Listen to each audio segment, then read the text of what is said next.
Las dos economías más importantes del mundo están en guerra. Pero no se trata de una guerra con enfrentamientos violentos y bombardeos, sino de una guerra comercial. En esta edición de Efecto Naim, exploramos cómo funciona este tipo de conflicto y las inesperadas consecuencias que genera para la economía global. Además, un respetado experto nos revela su estrategia para combatir un problema universal: el crimen. Y viajamos por el mundo en busca de las historias más sorprendentes que esconden los sombreros. Esto y más a continuación.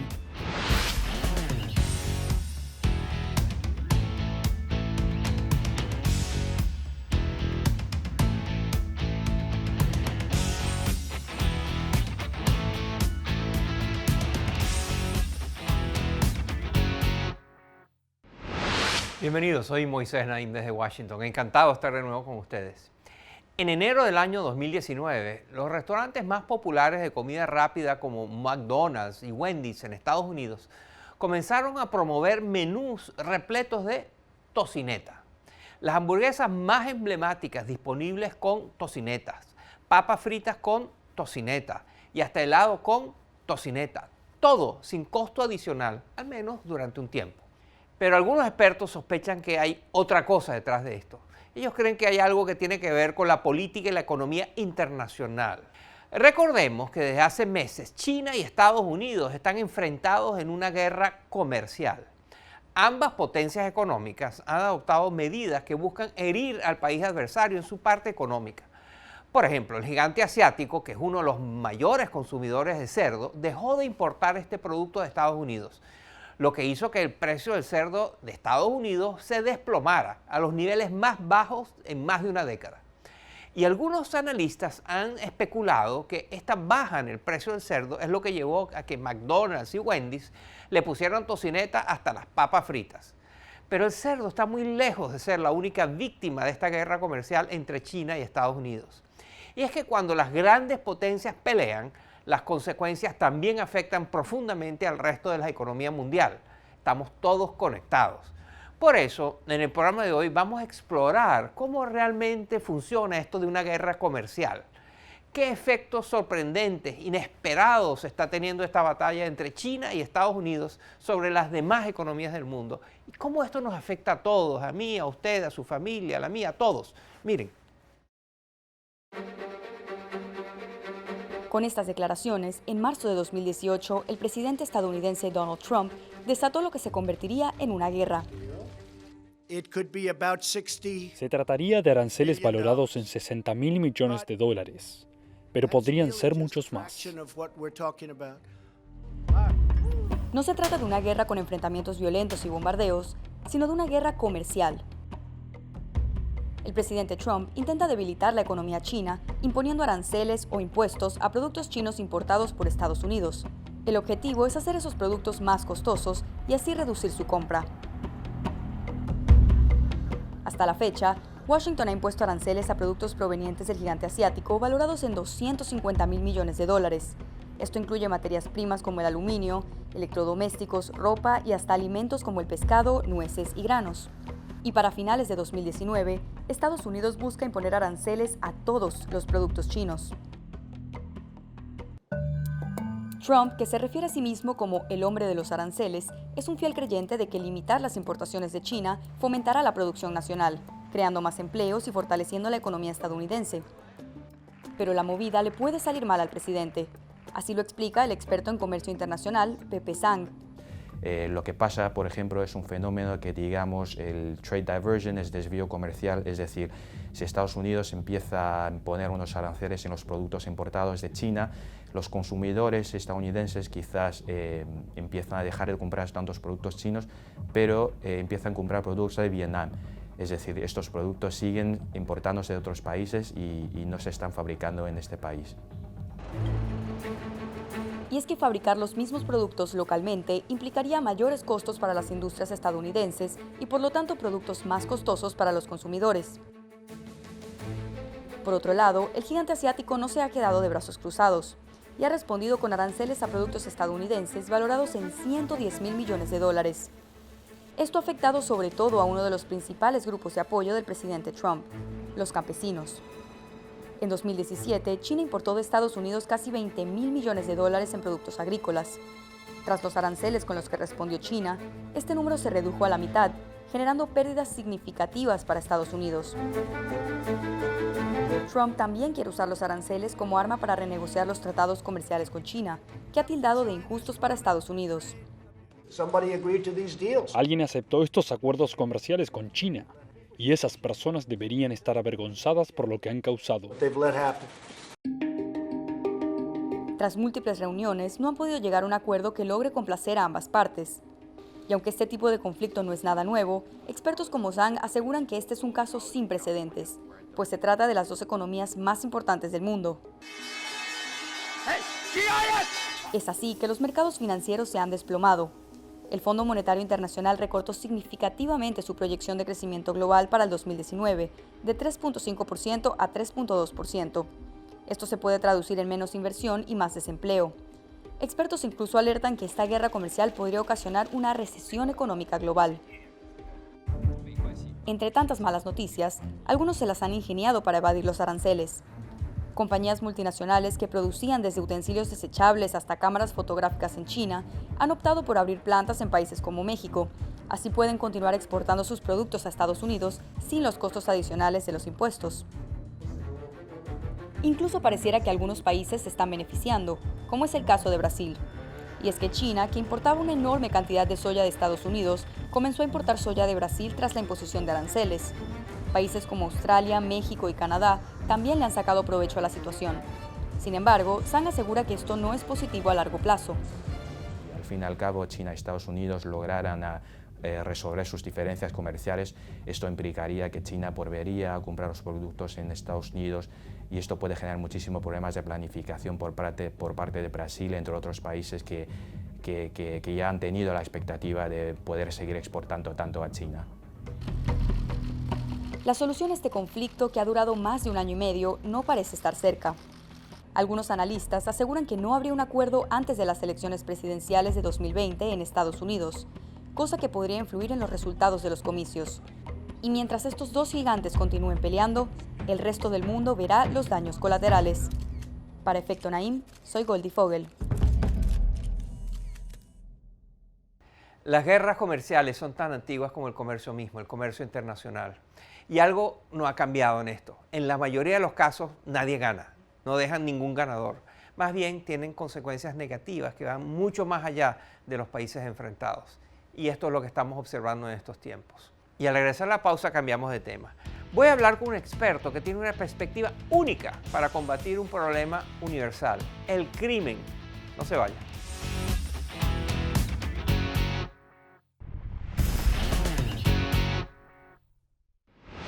Todos los años, las ciudades de América Latina y el Caribe encabezan las listas de los lugares más peligrosos del mundo. En una de estas listas, la realizada por el Consejo Ciudadano para la Seguridad Pública y la Justicia Penal, por ejemplo, de las 50 ciudades que están en la lista, 43 se encuentran en América Latina y el Caribe. ¿Por qué? ¿Por qué nuestra región es una de las más criminales del planeta? ¿Por qué hay ciudades en las que hay más crimen que en otras? ¿Por qué? ¿Qué hacer? ¿Qué hacer? ¿Qué se puede hacer para enfrentar esta maldición? Mi invitado se ha dedicado a responder este tipo de preguntas, pero lo hace con una estrategia de investigación única. Su nombre es David Weisburd y es uno de los más destacados investigadores sobre temas de justicia y crimen. El profesor Weisburd es director de un Centro para el Desarrollo de Políticas contra el Crimen en la Universidad de George Mason. Ha ganado 8 premios por sus importantes contribuciones a la criminología y a la prevención del crimen. Además, es autor de cerca de 200 artículos técnicos especializados sobre justicia criminal y también más de 30 libros. El más reciente se llama El lugar importa, criminología para el siglo XXI. Y es que Weisburd se ha dedicado a estudiar la sorprendente relación entre el crimen y la geografía, entre el crimen y el lugar, el espacio. Él argumenta que para encontrar soluciones eficaces hay que adentrarse en los vecindarios y estudiar lo que sucede en las calles, en las esquinas, que son escenarios del crimen. Esta perspectiva es muy distinta a los enfoques tradicionales de la criminología que se centran en entender las motivaciones y condiciones, circunstancias de las personas que cometen los crímenes. Weisburd dice que no, él quiere entender dónde ocurren esos crímenes. Y hoy el profesor Weisburd está con nosotros en este estudio para explicarnos qué es lo que él llama la microgeografía del crimen, que según él es la clave para entender y combatir efectivamente estos crímenes que tanto afectan a nuestra región. Aquí está mi conversación con el criminólogo David Weisburd. Miren. El lugar importa, criminología para el siglo XXI. Ese es el título de su último libro. Y usted argumenta que mientras que todo el mundo se ocupa de quiénes son los criminales, de lo que hay que pensar es el lugar donde ocurren los crímenes. Explíquenos eso. Los lugares donde ocurren los crímenes ofrecen una oportunidad para generar soluciones más amplias y más eficientes para enfrentar el crimen. Por ejemplo, encontramos que el 50% del crimen se concentra en el 5% de las calles de una ciudad. En una ciudad promedio, eso quiere decir que el 50% de todo el crimen se concentra más o menos en 1000 calles. También encontramos que el 25% de todo el crimen que genera una ciudad se concentra en el 1% de las calles. Estamos hablando de quizá 100, 200 o 300 calles. Y a diferencia de las personas, estas calles no están en continuo movimiento, de modo que podemos hacer algo al respecto.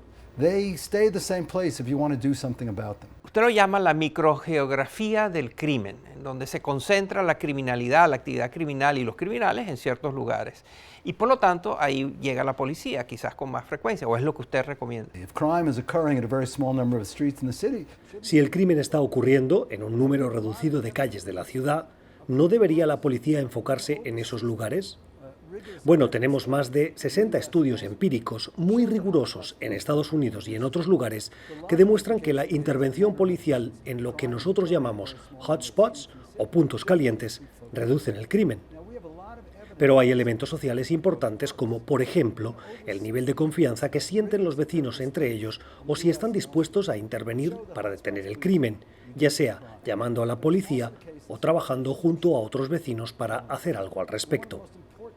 De modo que no podemos atacar el crimen solamente con sistemas de vigilancia tradicional, como la policía.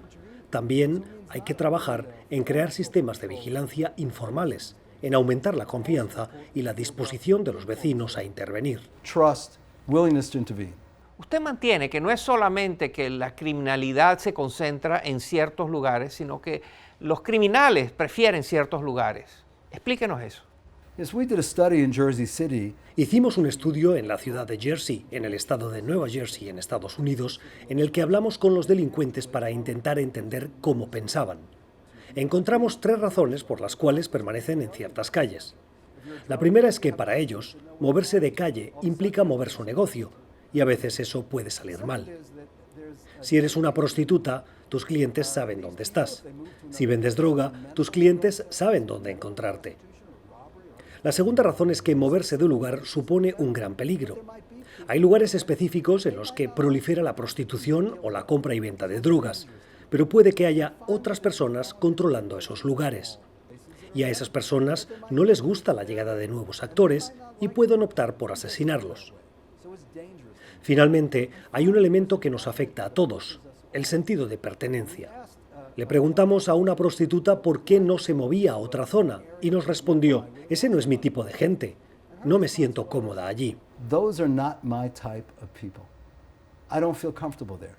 Si un presidente de América Latina que está viendo el programa le dice: yo oí lo que usted está diciendo y lo quiero hacer en mi país, dígame 3 cosas que debo hacer para disminuir la criminalidad en las calles de mis ciudades. ¿Cuáles son esas 3?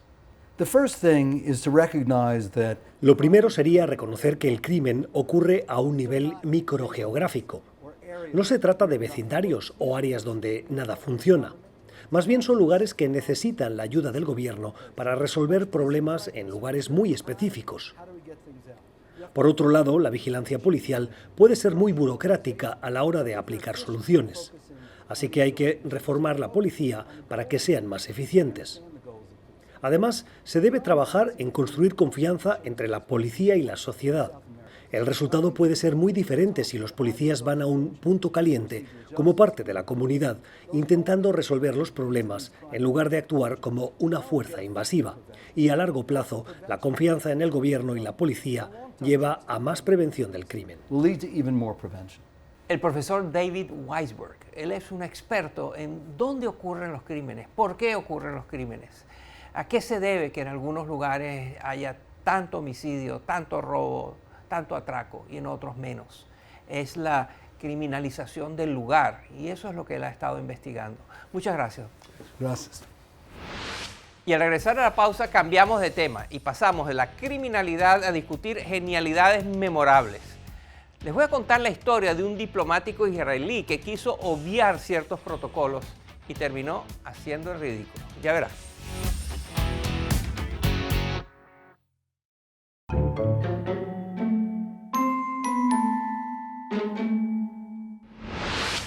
En la religión judía existe un conjunto de leyes alimentarias que determina, entre otras cosas, qué alimentos pueden ser consumidos por los fieles, por los creyentes. Estas leyes, conocidas como kashrut, prohíben, por ejemplo, el consumo de mariscos, como la langosta, los camarones o las ostras, o también el cerdo y sus derivados. Estos alimentos son conocidos en la religión judía como no kosher o no permitidos. Por supuesto que hay judíos que cumplen con estas leyes al pie de la letra y otros menos religiosos que no lo hacen, comen de todo. Pero algunos políticos o altos funcionarios de Israel no quieren correr riesgo alguno y hacen lo posible para evitar que sus seguidores los vean rompiendo las leyes alimentarias, comiendo lo que no se debe comer, según la ley. Pero uno de estos súper cautelosos funcionarios se descuidó y se dejó llevar por el hecho de que no estaba en Israel. Estaba al otro lado del mundo, en la embajada de su país en Brasil. Y así terminó en nuestro catálogo de genialidades memorables. Miren.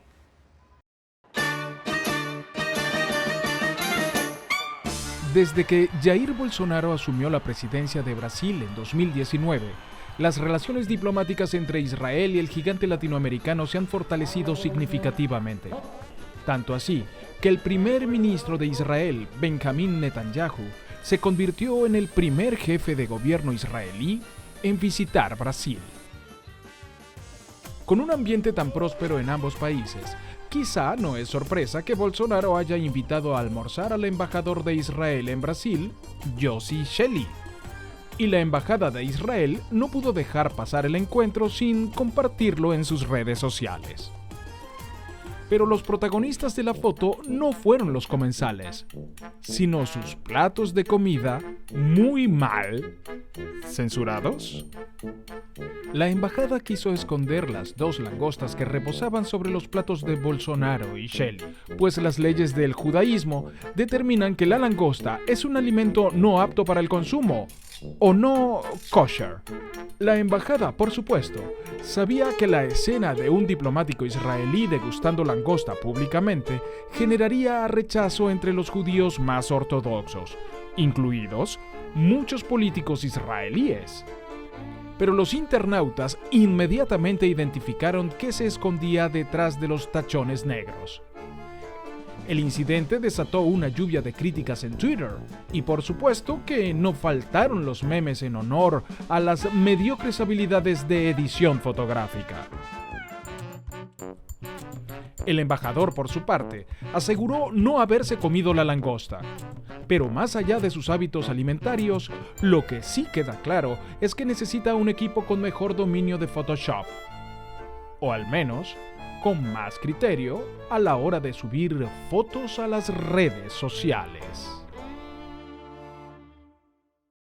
Diplomáticos con pésimo criterio. Y como siempre, un ejemplo más de cuando tapar algo es mucho más grave que lo que se está tratando de tapar. Si conoce algún otro genio digno de ser expuesto en este programa, cuéntenos. Use la cuenta de Twitter del programa @EfectoNaim o mi cuenta personal @MoisésNaim. Y para terminar el programa les voy a hablar de sombreros. Resulta que dependiendo del país y de la época, este accesorio ha ido adquiriendo diversos significados, dejándonos datos y anécdotas fascinantes. Así que hoy hacemos un recorrido por el mundo en busca de las historias más sorprendentes que nos revelan los sombreros. Miren. La gorra de béisbol puede enviar mensajes que van mucho más allá del espíritu deportivo, como las que usan los seguidores de Donald Trump. Y es que, aunque los primeros en usar la gorra fueron los jugadores del equipo Brooklyn Excelsiors en 1860, este accesorio ha traspasado las fronteras de la cancha. Hoy forma parte del atuendo de policías, figura en desfiles de moda y hasta en los palacios presidenciales. Hay sombreros menos universales como los que se lucen en importantes carreras de caballos. La tradición se remonta al siglo XVIII en Inglaterra. En la época, los espectadores de estos eventos, a menudo miembros de la élite, debían seguir un estricto código de vestimenta formal que incluía sombreros. Pero con el pasar de los años, la costumbre se mantuvo y mutó para dar paso a los diseños que vemos hoy, incluso en carreras al otro lado del Atlántico. 43rd winner of the Kentucky Derby. El llamado gorro frigio se volvió símbolo de la libertad por error. Este sombrero fue adoptado por la Revolución Francesa, pero se cree que los revolucionarios lo confundieron con el gorro píleo, que era el símbolo de la emancipación de los esclavos en la época romana. Aún así, el gorro frigio figura como símbolo de la libertad en el escudo de varias naciones americanas, como Argentina, Colombia y Cuba. Y en Bolivia, el bombín, que fue creado por los ingleses en 1850, también se convirtió en un ícono nacional por equivocación. Se cuenta que a principios del siglo XX, Bolivia ordenó sombreros de este tipo desde Europa para los trabajadores ferroviarios, pero resultaron ser demasiado pequeños. En lugar de devolverlos, los comerciantes se los vendieron a las mujeres de la región y hoy son parte de la vestimenta tradicional boliviana. Un accesorio que ha sido capaz de unir, de dividir y hasta de definir a ciertas personas y sus culturas. Hasta aquí el programa de hoy. Espero que les haya interesado, que les haya divertido. Como siempre, gracias por acompañarnos. Nos vemos la semana entrante.